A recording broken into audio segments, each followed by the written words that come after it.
बिस्मिल्लाहिर्रहमानिर्रहीम। Welcome to latest education of mathematics. आज की इस वीडियो में हम देखेंगे पैरामीटराइजेशन क्या है। बेसिकली किसी भी मल्टी वेरिएबल फंक्शन को सिंगल वेरिएबल फंक्शन में कन्वर्ट करने का जो प्रोसेस है वो हमारे पास क्या कहलाता है, पैरामीटराइजेशन कहलाता है। Example f of x y z is equal to x minus 3y का स्क्वायर प्लस जेड। ये हमारे पास क्या है, मल्टी वेरिएबल फंक्शन है एक्स वाई जेड में।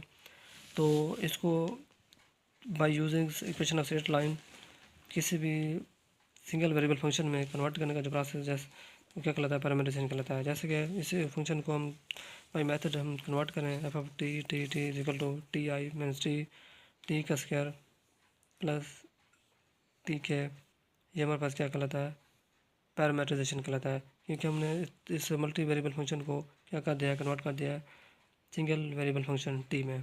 तो ये हमारे पास क्या है,